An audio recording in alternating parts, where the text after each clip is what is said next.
오늘 두 번째 날 제목을 아주 쉽게 여러분들 다 기억하실 것입니다. 어저께 첫날은 사슴과 같이, 두 번째 날은 등불처럼이라는 단순하지만은 우리 사경회에, 즉 성경을 자세하게 조사하는 이 시간에 하나님의 말씀이 무슨 뜻인지를 우리가 좀 곰곰이 씹어서 삼키는 시간 되었으면 좋을 것 같습니다.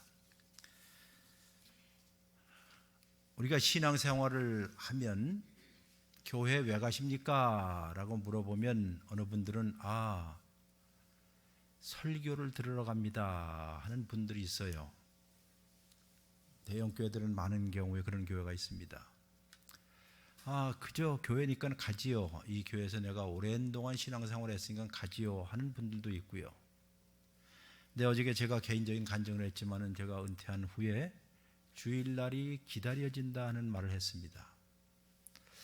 글쎄요, 그전에는 제가 설교하기 위해서 많은 중압감을 가지고 가기는 했지만은 요즘에는 이제 중압감이 없어서 그런지 주일날 가는 것이 훨씬 그전보다 훨씬 기뻐요.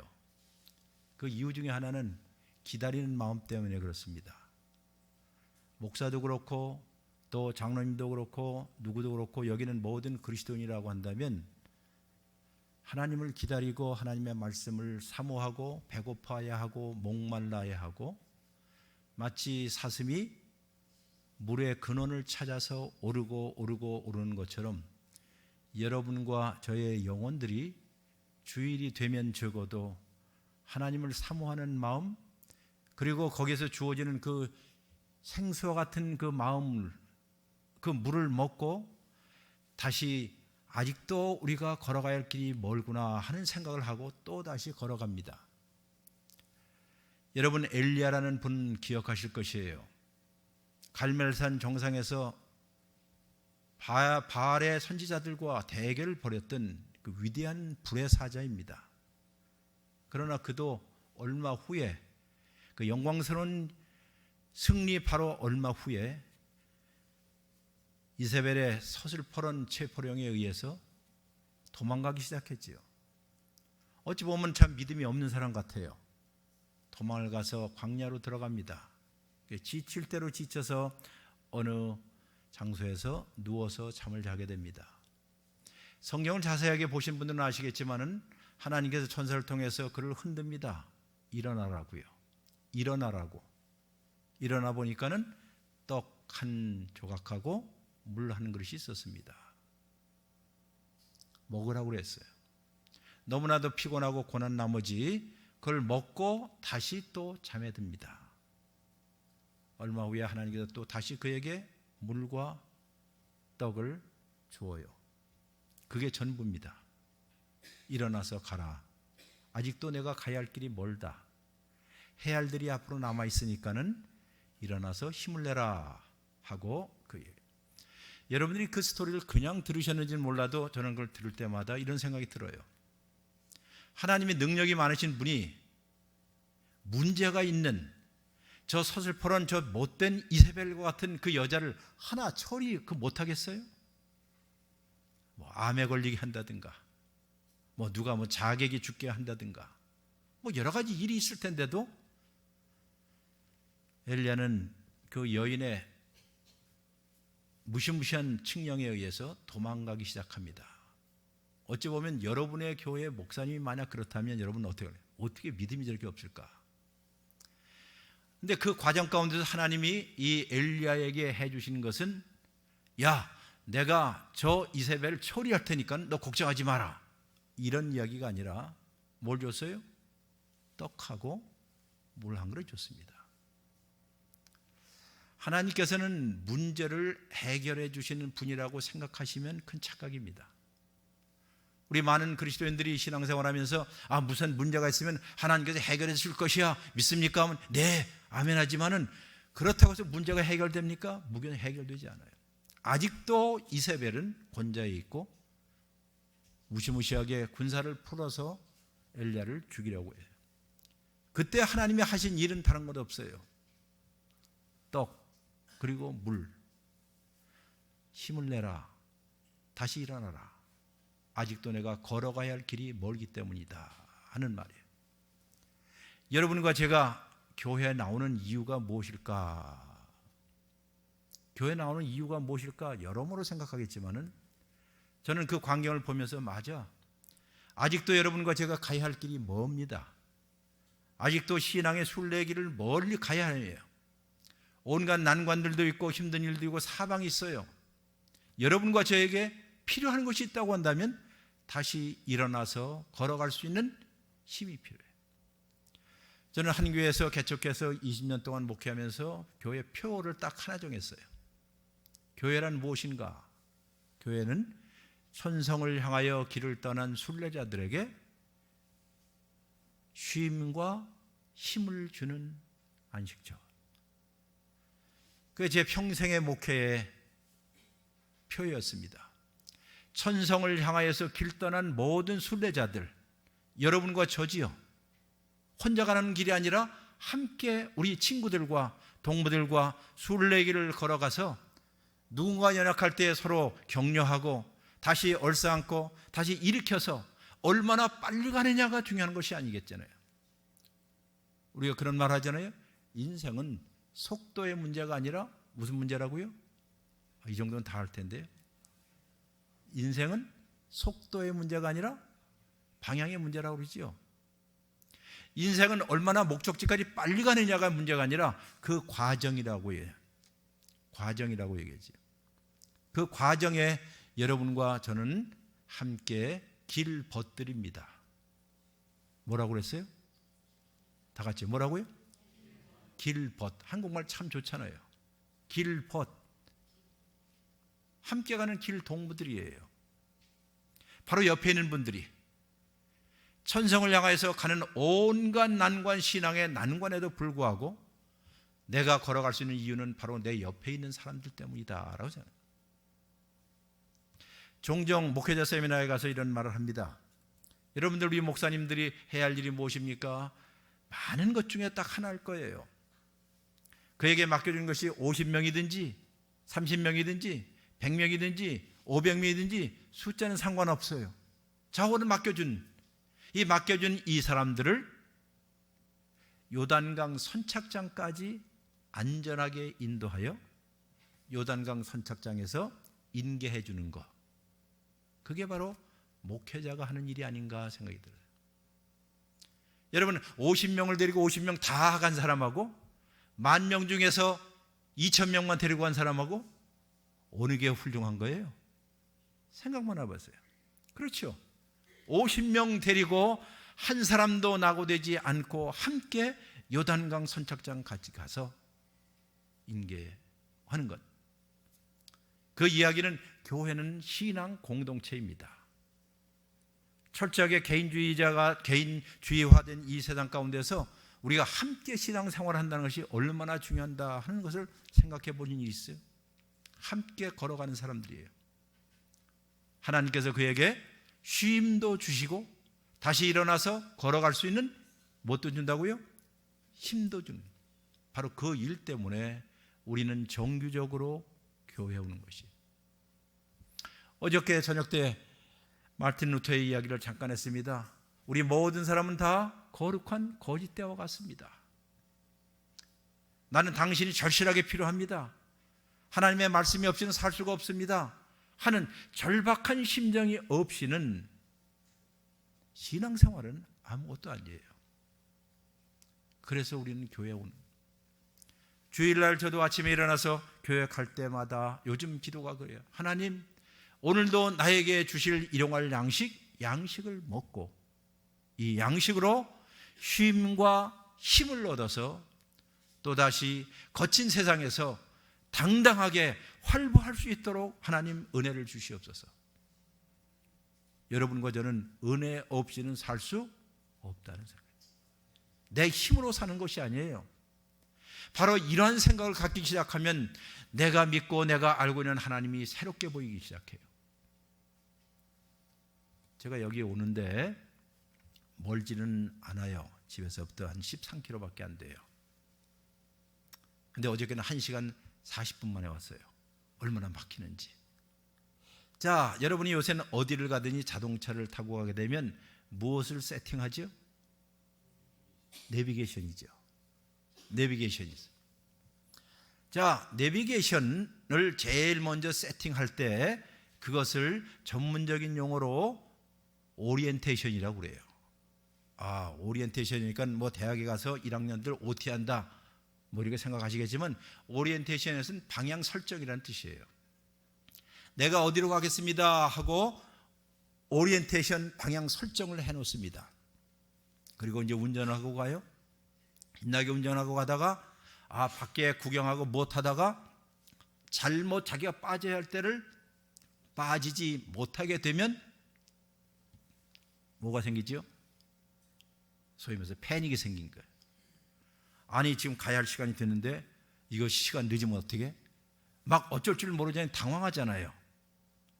그 당황하는 것을 가리켜서 영어로 disorientation이라고 그래요. 방향 설정을 오리엔테이션이라고 그러고, 혼란스러워서 어쩔 줄 모르는 것을 disorientation이라고 그래요. 그때 내비양이 친절하게, 옛날 내비양은 물어봅니다. 방향을 어떻게 해요? 재탐색해 주시겠습니까? 하고 묻지요. 그럼 뭐라고 그래야 돼? 옛날엔 네 그래야 돼. 자, 방향을 잃어버리는 사람에게 방향을 다시 재검색하고 다시 재설정해 주겠습니까? 라고 물어보면 yes 하는 거예요. 그렇게 가는 것을 가리켜 우리가 reorientation이라고 그래요.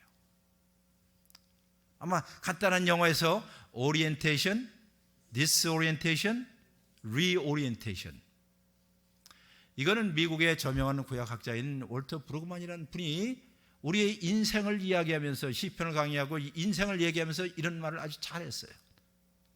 우리의 신앙들이 잘 하나님이 정해주신 방향에 따라 잘 갈 때는 모든 것이 즐거워요. 사업도 잘 됩니다. 결혼생활도 좋습니다. 예배 드리는 것도 좋습니다. 다 좋아요. 잘 가요. 그날따라 하늘도 푸르고 신나고 콧노래를 불러가면서 운전을 하다가 이런 일 저런 일 때문에 무엇을 놓쳐요? 길을 놓치거나 방향을 놓치게 되지요.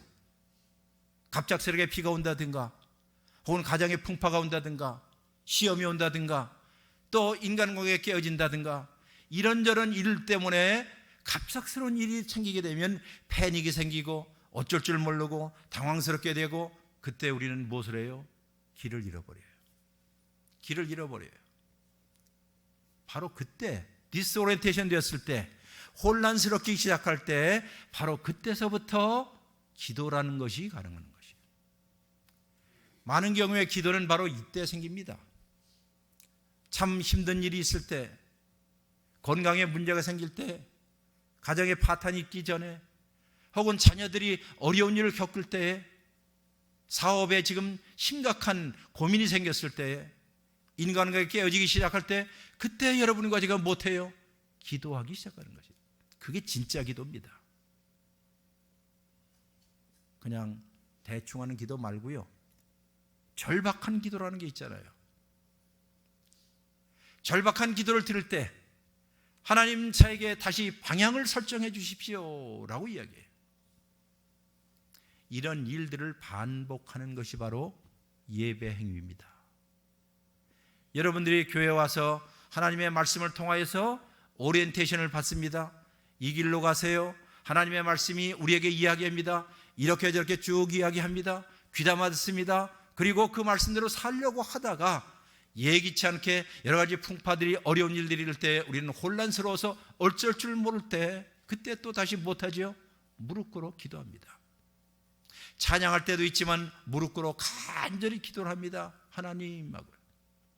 그때 성령께서 간절히 찾는 자에게 물의 근원을 찾아서, 사슴이, 목마른 사슴이 신의 근원을 찾아서 오르고 또 찾는 것처럼, 내 영혼이 하나님, 어느 하나님이죠? 성경에 보면 살아있는 하나님을 내가 찾습니다. 우리는 죽어있는 신을 섬기는 사람들이 아닙니다. 오랜 종교의 전통에 의해서 그저 관습적으로 하는 기도도 아니고요, 절박한 부르짖음, 절박한 매달림, 이러한 절박한 매달림을 통해서 하나님께 부르짖어요. 이건 개인뿐만 아니라 공동체적으로 해야 할 일들입니다. 우리 교회들이 합심하여 함께 동료를 위해서, 나라를 위해서, 교회를 위해서 함께 기도하는 애절한 기도를 회복하지 아니한다면 우리에게 희망은 없다는 뜻이에요. 그때 하나님께서 성령을 통해서 우리에게 하나님의 말씀을 다시 들려줘요. 리오리엔테이션 시켜요. 방향을 새롭게 하도록. 오늘 여러분과 제가 오늘 짧은 이 본문이 있지만은 시편 119장 한 유명한 한 구절을 읽었습니다. 여러분, 시편 119장은 성경에서 제일 긴다는 걸 알지요? 제일 길어요. 모두 몇 절로 되어 있는 줄 아시죠? 다 같이 시작. 예? 150 아니죠? 100? 그거 어떻게 하셨어요? 어떻게 하셨어요? 보고 알았지요? 제가 아주 쉽게 하나 얘기해 줄게요. 히브리인들이 시를 지을 때는요, 여러 가지 방법 중에 하나가 가나다 시라는 게 있어요. 여러분, 가 그래 보세요. 가라고 하더니 그다음 나만 가게 하고 다들 도망가더라. 뭐 이렇게요? 가나다 이런 식으로. 자, 한국의 자음은 모두 몇 개 자음이죠? 대한민국 사람 맞아요? 기억, 니은 해보세요. 가나다는 몇이에요? 시작. 가. 시작.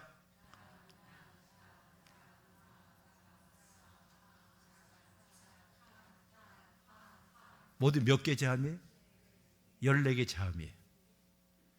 영어는 몇 개인 줄 아세요? 여기서 애들만 이래 A, B, C, D 이렇게 하잖아요. 근데 성경을 쓰고 있는 구약에는 히브리어는 자음이 모두 22개예요. 근데 이 22개의 자음, 알파벳, 그러니까 가나다, 알레베트 이걸 가지고 하나의 자음당 8행시를 지었어요. 멋지지요? 8행시. 그러니까 8행시를 모두 22개로 곱하면 모두 몇 절이 되죠? 그래서 176행이 된 거예요. 176. 시편 119장 여러분이 읽은 요 짤막한 이 성경은 반복적으로 하나님의 말씀이 얼마나 고귀하고 얼마나 귀중한가에 대해서 이야기하는 거예요. 노래하고 또 노래해요. 이제 성경을 읽다가 성경을 읽으면서 그걸 쭉 연구를 하다가 와닿는 것이 여러 군데 있었는데요. 한번 성경 한번 펴보실까요? 시편 119장 다 찾아보셨어요? 시편 119장에서 세 군데만 읽습니다. 첫 절만 읽습니다. 시작. 행위가 온전하여 여호와의 율법을 따라 행하는 자들은 복이 있음이요. 자, 첫 마디가 마치 팔복에 나와 있는 예수님께서 행복하여라 마음이 가난한 자여 이렇게 나가는 것처럼, 행복하여라 마음이 온유한 자여 이렇게 나오는 것처럼, 마카리오스로 시작되는 예수님의 8가지의 행복 선언처럼 여기에도 바로 첫 마디가 그거예요. 누가 진정으로 행복하냐? 하나님의 율법을 따라서 걷는 자가 진정으로 행복한 자야. 이렇게 시작하는 거예요. 하나님의 여기 율법이라는 것은 하나님의 가르침이라는 뜻이에요. 하나님의 가르침에 따라서 행하다는 것은 걷는다는 뜻이에요. 여러분, 신앙이라는 이 믿음이라는 것은 명사가 아니라 무엇이다? 현재 진행형 동사예요. 추상적으로 난 누굴 믿는다가 아니라 여러분과 저희 삶에 두 발로 걸어가듯이 그렇게 살아내는 것이 믿음이라고 부르는 거예요. 여기에도 말하기를 하나님의 가르침을 따라서 걷는 자는 무엇하여라? 행복하여라 이런 뜻이에요. 히브리 말로 아셔레이 이렇게는 누가 진짜 행복하다고요? 하나님의 가르침에 따라서 뭐라고요? 걷는 사람. 하나님의 가르침에 따라서 걷는 사람. 마치 하나님께서 그의 말씀을 통해서 우리에게 오리엔테이션하고 방향을 설정해 놓고 너희들이 이 길로 가면 좋을 거야, 이 길만이 정말 행복한 길이야 라고 하나님께 했어요. 이미 시편 1장에도 이런 말이 있잖아요. 복 있는 자는 원래는 뭐냐면 악인의 궤를 쫓지 아니하고 죄인의 길에 서지 아니하고 오만 방자한 자리에 주민등록증을 하지 않는 사람, 오만 방자한 사람들이 살고 있는 그 동네에 가서 주민등록 전입신고하지 않고 그들과는 달리 사는 사람들, 그런 사람들이야말로 진짜 못하다 행복한 사람이라는. 그럼 그 사람들하고 무리를 지어서 살지 아니하면 여러분, 하나님이 가르치는 그 길로, 그 방향 설정에 따라서 가다 보면 그 길로 가지 않은 수많은 사람들이, 오만한 자들, 죄인들, 온갖 사람들이 계속 씹어댈 거 아니에요. 우리는 왕따 당한다는 뜻이 그 뜻이에요. 여러분과 제가 진정으로 하나님의 길, 하나님이 가르쳐준 그 말씀대로 살려고 하면 이 세상이 여러분과 저를 어떻게 해요? 왕따를 시켜요. 옛날에는 사회적인 소외를 당해서 살아남지 못하게 해요. 여러분, 왕따가 무슨 뜻이죠? 그러나 왕따를 당하여도 당당하게 나는 행복하다고 생각하는 사람은 왕따 하는 것을 두려워하지 않아요. 왜? 왕따가 무슨 약자지요? 원래 왕은 따로 노는 법이야, 뭐 이렇게. 제가 웃은 얘기가 아니라 그리스도인들이 이 정도의 프라이드 없이 산다고 한다면 그리스도인 사표 내야 돼요. 여러분이 직장생활 하든지 가정주부 하든지 무엇이든지 나는 이 세상 가운데서 하나님이 가르쳐주신 하나님의 가르침에 따라서 걷는 것을 내 인생 최고의 행복으로 느끼는 사람이야 라고 고백하도록 성경이 오늘 여러분과 저에게 이야기하는 거지. 사경회가 바로 그것이에요. 왕따가 뭐의 약자라고요? 내가 두 번째 뜻도 알게. 왕따라는 것은 왕을 따르는 사람이라는 뜻이에요. 여러분과 저의 진정한 왕이 누구시냐는 거예요. 그 정도의 프라이드 없이 직장 생활하면서 내가 예수 그리스도를 믿는 사람으로 무엇이 정의롭고 무엇이 공의롭고 무엇이 옳은고 하나님의 말씀대로 사는 것이 무엇인지에 대한 당당함 없이, 겸손함 없이 산다고 한다면 이름표를 내려놔야지요. 초대교회 예수를 믿는 사람들을 가르쳐서 제일 먼저 뭐라고 불렀지요? 호칭을? 그리스도인이라고 불렀지요? 그리스도인을 불렀어요. 그리스도인이 무슨 뜻입니까? 그리스도를 따르는 자라는 것이에요. 따른다는 것은 발로 따르는 것입니다. 제자도는 입으로 하는 것이 아닙니다. 제자도는 강의해서 될 일이 아닙니다. 제자도는 무슨 강론을 해서 되는 것이 아니라 여러분과 저의 삶의 두 발로 이력, 발자취를 걷는 것이에요. 그것이 바로 예수를 따르는 일들이에요. 오늘날 교회들이 많고 많은 그리스도인이 있고 신학자들 많고 많은 목사도 있고 많은 교인들이 있고 장로인 많지만은 정말로 우리 자신들이 정말 예수 그리스도를 따르느냐는 것이에요. 주위에 죄인들, 악인들, 오만한 자들, 허풍되는 자들, 거기에 시편 1편에 오만한 자라고 그랬잖아요. 렛짐이라는 이 말은 허풍 떨고, 야, 하나님을 믿어, 내 주먹을 믿지, 뭐니 해도 뭐가 필요해? 잘 아시네. 뭐니 해도 머니가 필요하고 학벌이 필요하고 무엇이 필요해? 이런 인간들이, 따라서 그들이 이 세상 살면서 하나님의 오늘날도 하나님 말씀대로 사는 것이 그렇게 쉬운 일은 아니다 이거예요. 그래서 하나님께서 정규적으로 여러분에게 쉼도 주시고 또 뭘 줘요? 힘도 주시는 거예요. 하나님의 말씀을 통하여서 쉼을 얻고 하나님의 말씀을 통해서 힘을 얻고 걸어갈 수 있도록 하는 것이에요. 이런 일들을 보면 하나님께서 이런 말씀, 아까 시편 119장 이제 첫 절 읽었죠? 한 구절만 더 읽겠습니다. 19절을 읽겠습니다. 19절 성경 시편 119장 19절 시작.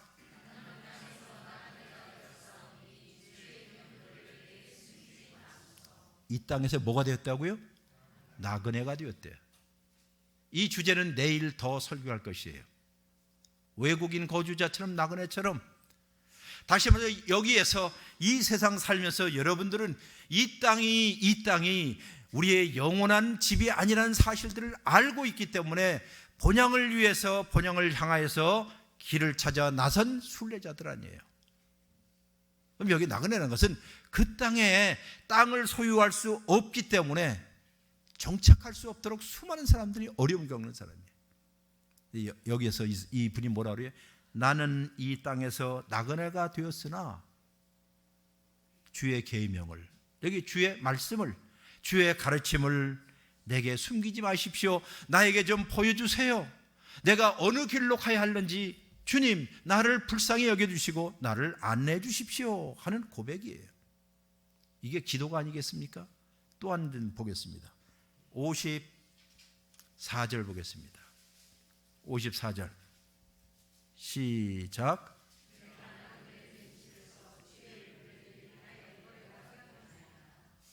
그리고 이 55절에 보면 여호와여 내가 밤에 주의 이름을 기억하고 주의 밤을 지켰나이다 그러죠. 내가 나그네가 된 집에서란 말이에요.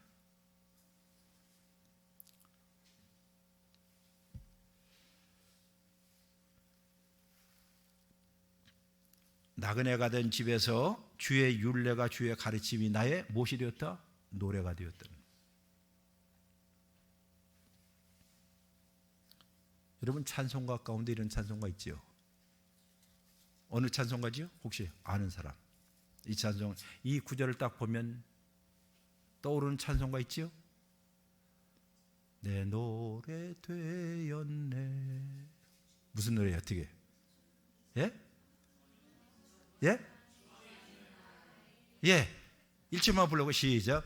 주 안에 있는 나에게 딴 근심이 있으랴 십자가 밑에 나가 내 짐을 풀었네. 주님을 찬송하면서 할렐루야 할렐루야 내 앞길 멀고 험해도 나 주님만. 저희 아버님이 평소에 우리 자녀들에게 많이 불려줬던 찬송가예요. 돌아가신. 근데 저는 2절을 부를 때마다 이 찬송가와 이 성경 구절이 기억해요. 2절이 이렇게 되죠. 그 두려움이 변하여 내 기도 되었고 전날의 한숨 변하여 내 노래 돼. 자, 두려움이 변하여 무엇이 돼요? 아니죠. 두려움이 변하여 기도가 되었대요. 두려운 일들이 너무 많고 힘든 일이 너무 많을 때 바로 이 두려움이 변하여 기도가 되었고 전날에 한숨이 변하여 내 노래가 되었대요. 여기 기도와 노래, 기도와 찬양, 이것이 여러분들이 주의 성전에 와서 하는 일이 아니겠어요? 무엇을 듣고? 하나님의 말씀을 듣고. 길을 잃어버렸을 때 내가 나그네와 같은 이 세상 가운데서 한밤중에 주님이여 내가 주의 율례가 주의 가르침이 내 노래가 되었습니다 하는 것. 예배는 그냥 구경하러 오는 게 아니라 여러분 예배는 쌍방적 아니겠어요? 하나님께서 여러분에게 말씀을 합니다. 목사님을 통하여서. 그리고 여러분들은 그의 반응으로 찬양할 때도 있고 또 뭣도 했어요? 기도할 때도 있죠. 그 말씀이 분명한 것 같은데 왜 이런 일이 나에게 일어날까? 도대체 언제까지 이런 일이 일어날까? 하나님 도대체 당신은 어디에 있습니까? 하고 탄식할 때 우리는 기도하는 것이에요. 밝은 날에 우리가 찬양을 합니다. 기뻐합니다. 기도와 찬양과 기도는 우리 그리스도인들의 영성에 있어서 가장 중요한 요소가 아니겠어요? 이런 일들에 우리가 놓친 지가 얼마나 됐는가 생각해 보세요. 이제 시편 119장의 한 절만 더 보겠습니다. 놀랍게도 시편 119장의 맨 마지막 절입니다. 시편 119장의 맨 마지막 절 176절입니다. 시작.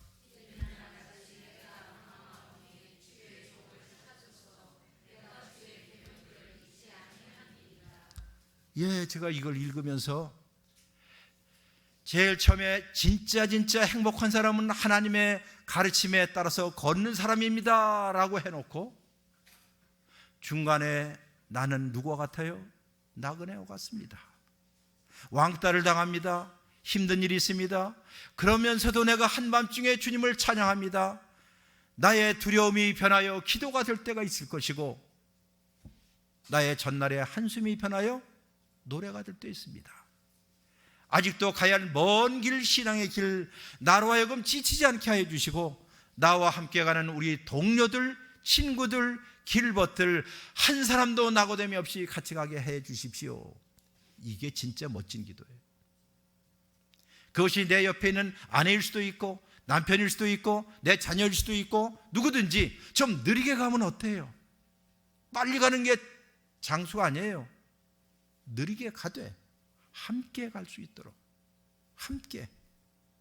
여기는 모든 사람들이 상상하는데 어느 날 여기는 한 사람도 빼놓지 않고 여기 남부에 있는 남북교회에 있는 모든 그리스도인들이 어느 날이라고요? 어느 날이라고요? 어느 날이라고요? 아니, 어느 날이라니까요. 어느 날. 즉 여러분과 예측지 못한 날이란 뜻이에요. 이 세상은 예측지 못한 그 어느 날, 마지막 순간일 수도 있고 어느 날 모두가 한 사람도 빼놓지 않고 하나님을 만나기를 주의 이름으로 축원합니다. 이러다 보니까는 우리가 신앙생활을 하면서 무엇이 중요할까?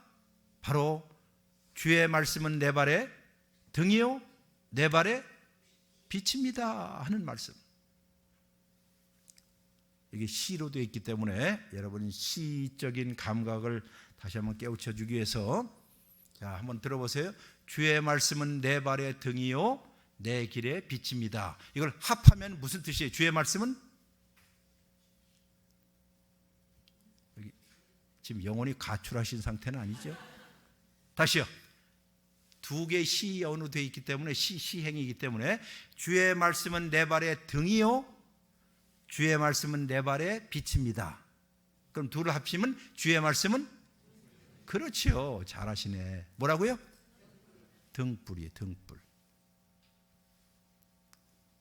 청사초롱이 되었던 등불을 한번 상상해 보세요. 하기야 요새 젊은이들에게 신학생들한테 작년에도 재작년에 강의하는데 등불이 뭔지를 모르는 사람 너무 많아요. 등불. 그래서 내가 그렸어요. 옛날에 우리 시골에 살 때는 이 등 호롱불 있잖아요. 기억나시죠? 그거 석유 얼마 많이 안 드는데도 불구하고 절약한다고 해서 심지를 더 낮춰갖고 조그맣게 해서 한겨울에 애들 보러 다 속내복 벗으라고 뭐 했어요? 엄마들. 그렇죠. 이자 벗잖아요. 에?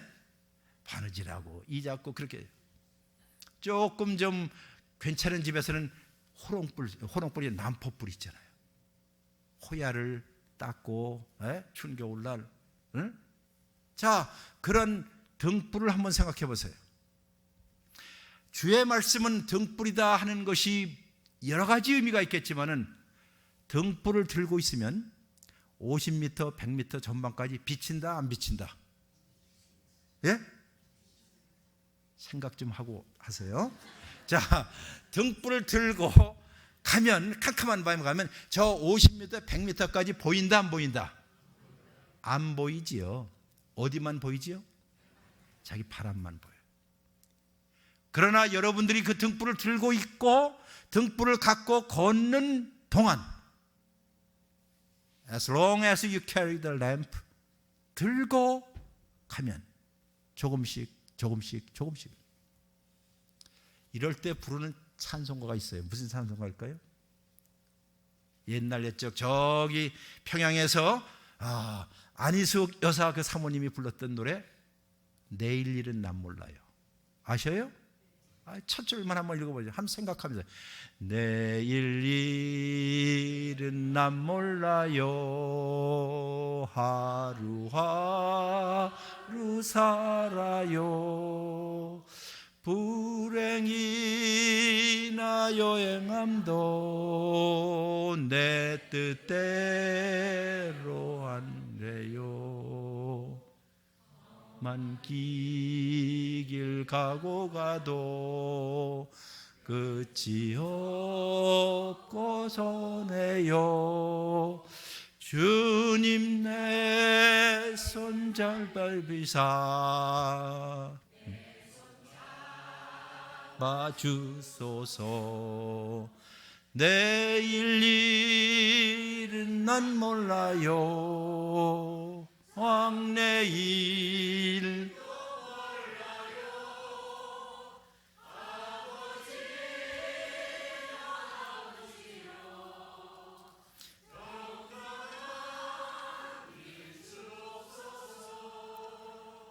그게 절규가 아니겠어요?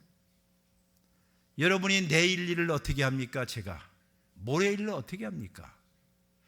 조금만 앞에 가도 캄캄한 그 길인데 어느 길인지는 모르잖아요. 그러나 여러분과 제가 그것을 들고 가는 한 조금씩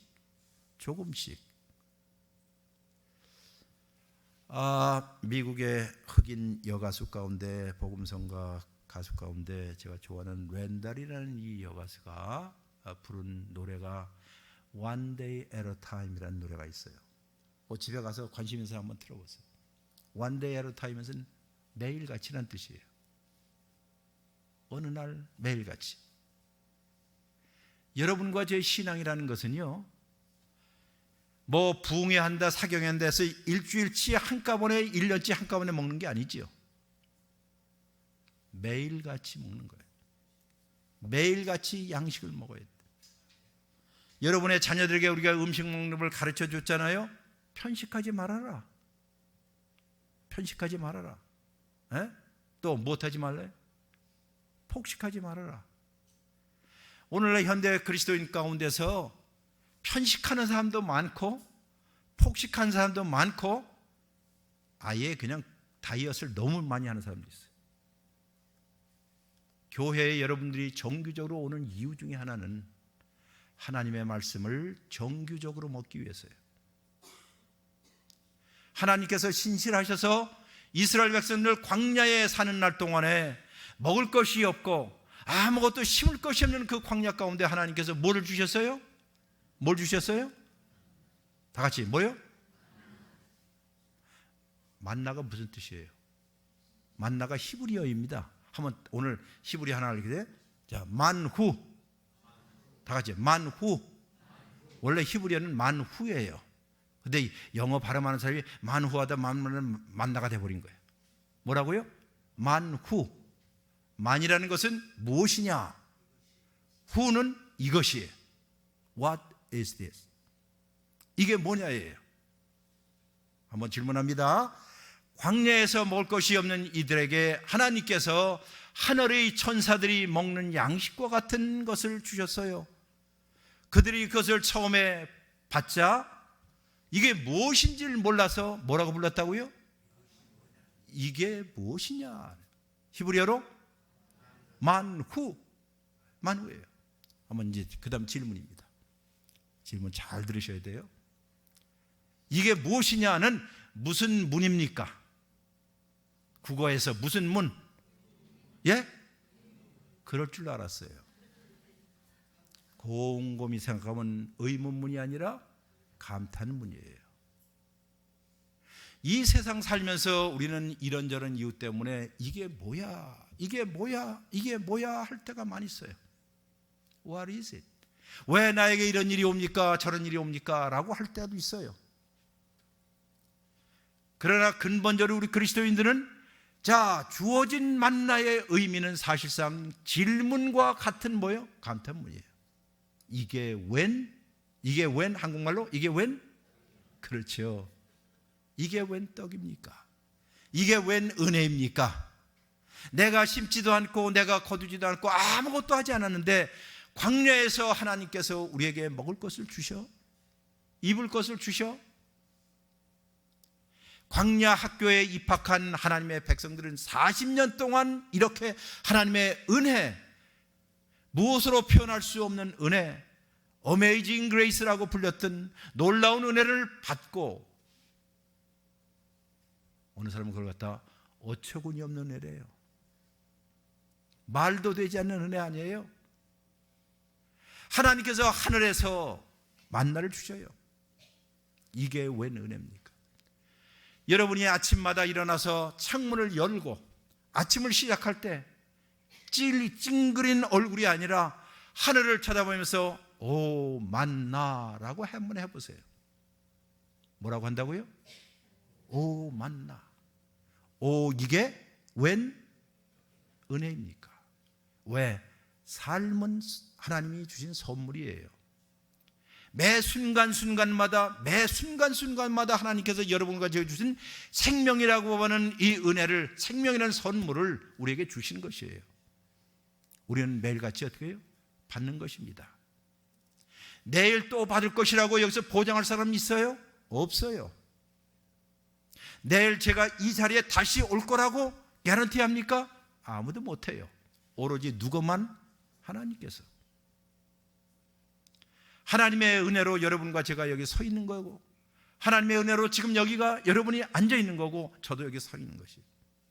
생명과 삶은 무엇이다? 선물이에요. 선물은 여러분들이 노력해서 얻는 것이 아니라 받는 것입니다. 선물은 여러분들이 애를 쓴다고 해서 오는 것이 아니라 선물은 뭐라고요? 받는 것이에요. 여러분, 누군가가 여러분에게 선물 주면 어떻게 받아요? 어떻게 받아요? 공손하게 받지요. 우리의 삶의 자세가 그래야 합니다. 그리스도인은 이 세상 살면서 아웅다웅하는 양손을 뭉치고 사는 사람들이 아니라 양손을 펴는 사람들이에요. 하나님 고맙습니다. 하나님 오늘도 새로운 거 주셨지요. 때때로 내가 이해할 수 없지만은 분명히 모든 것이 하나님의 손에서 이렇게 저렇게 주물러서 가장 최종적인 선을 줄 줄로 나는 믿습니다. 하고 하나님의 은혜에 대해서 반응하는 일들, 이게 무엇입니까? 이렇게 생각하면요,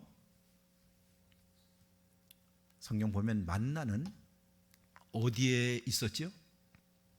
만나는 어디에 있어요? 다 따라서 하세요. 만나는 지천에 깔려 있다. 어디에 있다고요?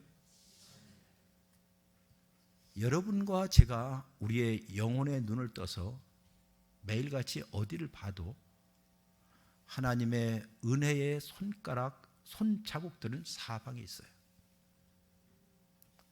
어느 날 친구와 함께 이 카페에 앉아갖고 그의 고민의 이야기를 들으면서 하나님의 은혜를 경험할 수도 있고요. 누군가의 오래된 사람에게 편지 한 장 써주면서 아니면 전화 한 통을 하면서 우리는 하나님의 은혜가 얼마나 큰지를 경험할 수 있어요.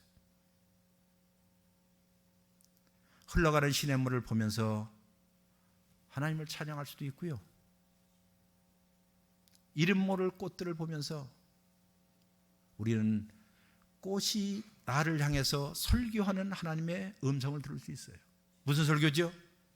솔로몬이 입은 그 어느 아름다운 의복보다도 나는 길쌈도 하지 않고 아무것도 안 해도 하나님이 이렇게 입히시고 있어요 하는 그 꽃이 여러분과 제게 설교하는 소리를 들어봤습니까? 그런 귀가 있어요? 만나는 지천에 깔려있다는 거예요. 친구의 손을 잡으면서 연약한 사람의 어깨를 두드려가면서 우리는 하나님의 어메이징 그레이스, 어처구니 없는 은혜, 감당할 수 있는 은혜를 경험할 수 있어요. 좀 사이가 멀었던 사람에게, 좀 원수가 되었던 사람에게, 아니지, 내가 먼저 손을 내밀어야지 하고 마음을 하고 하나님 앞에 기도하고, 혹시 내가 거절되면 어떨까, 내가 이 전화하는데 저기서 탁 놓으면 어떨까 하는 그 두려움, 그럼에도 불구하고 하나님을 믿고 전화를 해요. 그리고 예측지 못한 회복과 화해가 이루어질 수도 있을 것이에요. 이런 일들은 이 세상의 주변에 지천에 깔려있는 것이 바로 만나입니다.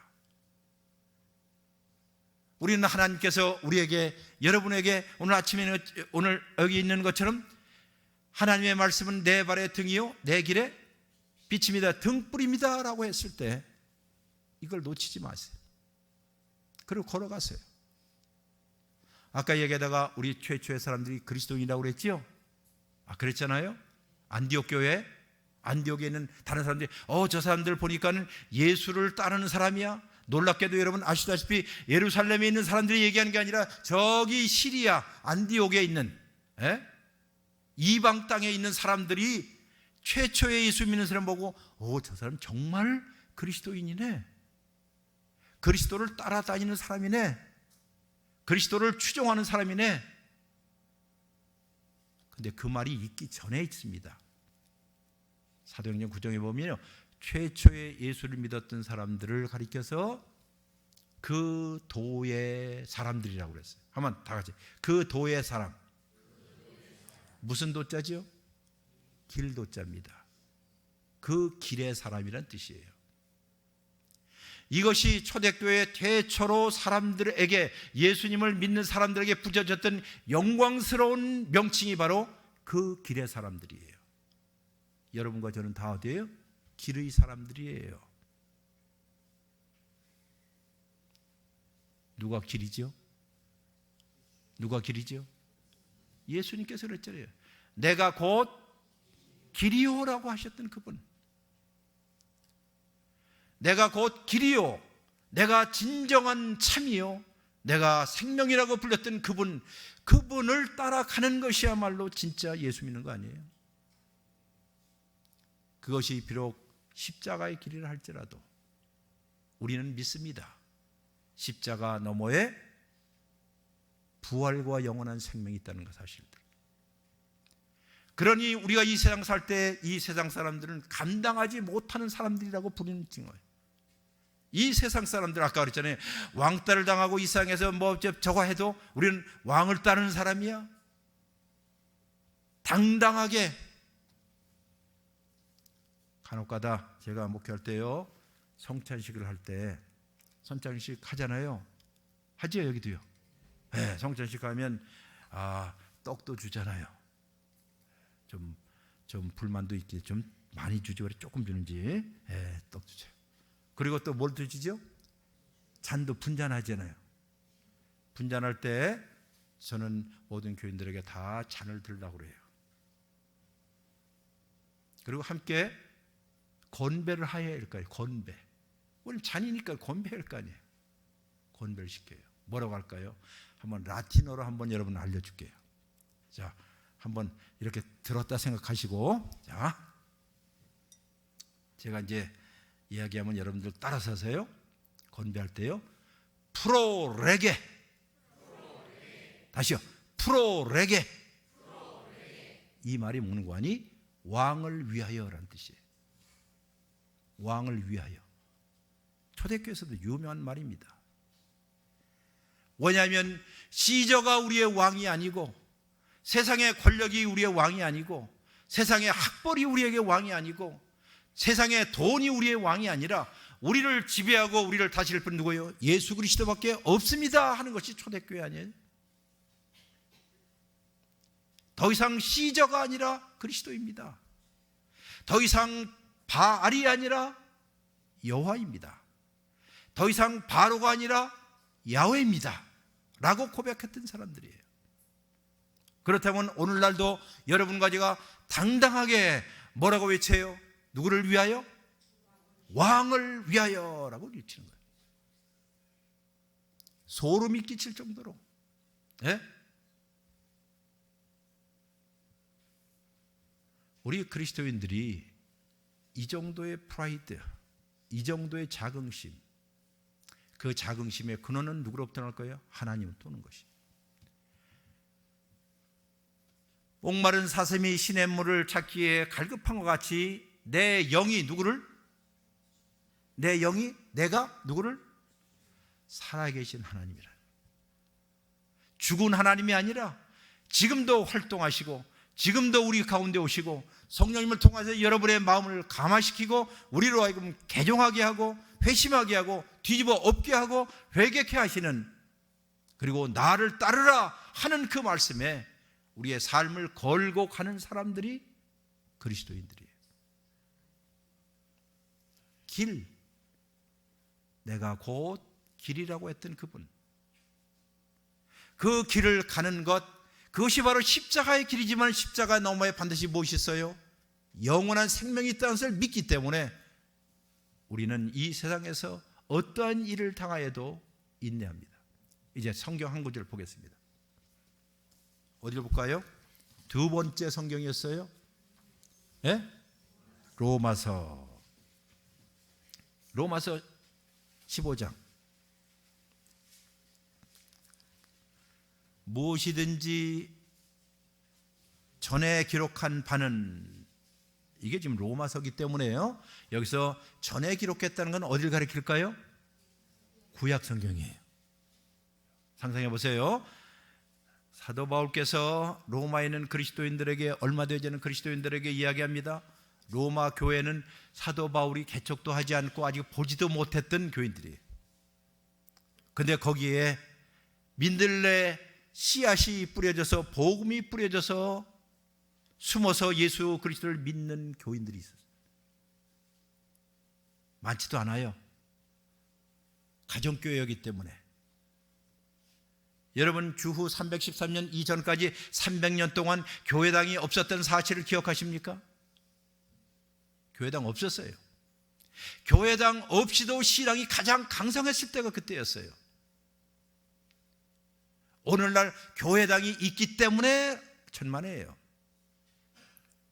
교회당 없이도 가장 강력한 힘, 로마 제국과 싸울 수 있는 가장 천상의 힘을 가지고 살았던, 세상적으로는 별 볼 일 없던 그리스도인들, 그들에게 민들레 씨앗처럼, 아니 밟아도 다시 일어나는 무슨 식물이에요?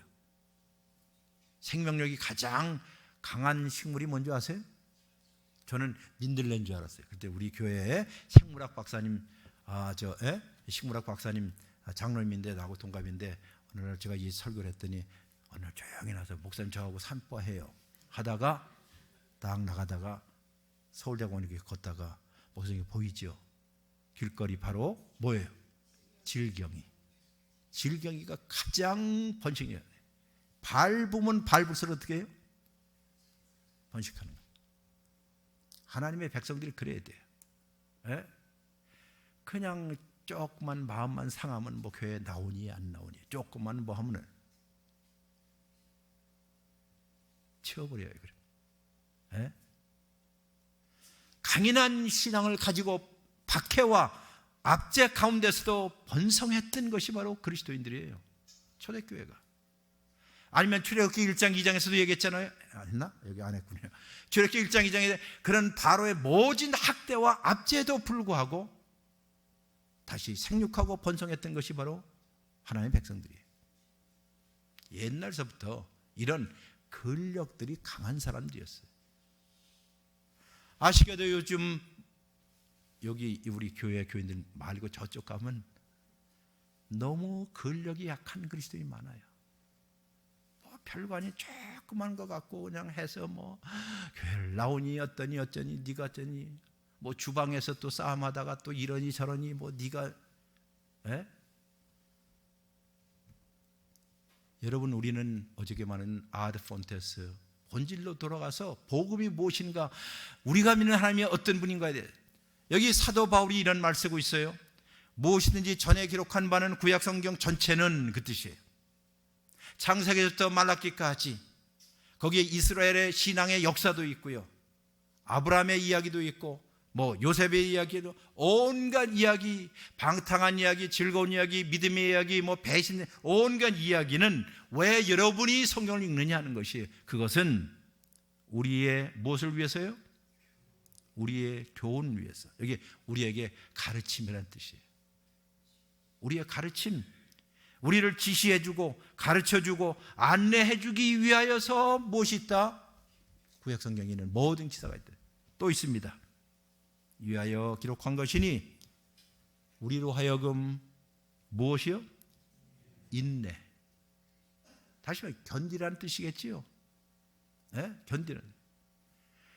신앙의 모든 난관들을 견디고, 그 다음에 또는 성경의 무엇? 성경의 위로로, 안위로 무엇을 간다? 소망을 가지게 돼요. 맨 끝이 희망이에요. 소망이에요. 다시 말해서 순례의 길을 걸어가고 신앙의 길을 걸어가고 온갖 난관들, 어려움들, 온갖 태산을 넘어 험곡에 가는 일들이 있어도 궁극적으로 우리가 견디고 이기고 인내하고, 무엇보다도 성경을 통해서 무엇을 받는다? 위안을 받는다. 안위를 받아요. 아, 그랬구나. 한나가 그랬구나. 에레미야가 그랬구나. 에? 한나가 그랬구나. 에레미야가 그랬구나. 성경을 쭉 보시면 여러분들 얼마나 많이 있어요. 그들도 다 우리와 똑같은 인간들이었어요. 그럼에도 불구하고 하나님께서 그들에게 은혜를 주어서 그들의 손을 잡고 가게끔 했습니다. 믿음이라는 것은 여러분과 제가 하나님을 붙잡는 것이 아니라 하나님이 여러분과 저를 붙잡고 있다는 것을 신뢰하는 것이 믿음입니다. 내가 하나님을 붙잡는 것이 아니라 오늘날 잘못된 믿음 만능주의는 주님 믿는다 믿습니다 하는데, 여러분 신앙에서는 여러분과 제가 하나님을 붙잡는 게 아니라 누가 붙잡아요? 하나님이 우리를 붙잡고 있다는 것을 인식하는 것이 믿음이에요. 아파트에서 살다가 이렇게 간혹가다 이렇게 내려다 보면요, 젊은 엄마들이 아이를 데리고 가는 걸 봅니다. 그런데 아이를 데리고 가다 보면 아이들이 엄마 이렇게 손 잡는 거 싫어하잖아요. 지가 안 잡히려고. 그래서 엄마를 잡으려고 그래요. 그러다가 지가 엄마를 잡아요. 자, 잘 보세요. 아이가 엄마를 꽉 잡으면 자기가 엄마를 잡고 있다는 확신이 많습니까? 적습니까? 이게 너무 쉬운데 많아요, 적어요? 꽉 잡을수록 자기는 엄마에 대한 믿음이 강하죠. 그렇잖아요. 내가 꽉 잡고 있어. 그러다 꽉 잡고 있다가 가다가 돌부리에 탁 하면 어떻게 놓치고 깨지죠. 그러나 거꾸로 엄마가 걔를 잡아요. 근데 느슨하게 잡아요. 그럼 애는 엄마를 잡았다는 게 느껴요, 안 느껴요? 안 느끼죠. 엄마는 또 느슨하게 잡아요. 그러다가 가다가 돌부리에 탁 넘어진 순간 엄마가 잡아채죠. 이게 믿음입니다.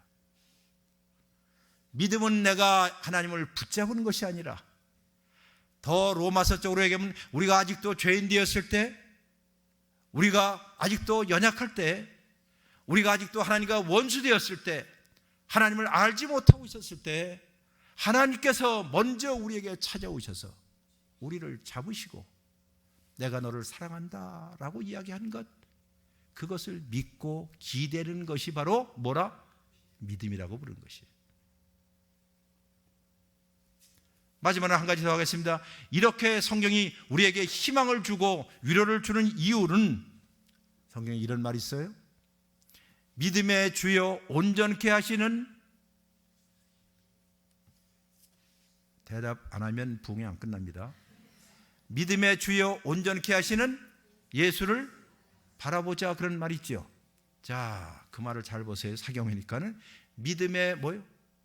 믿음의 주, 그 다음 그 믿음을 온전케란 말 아니에요.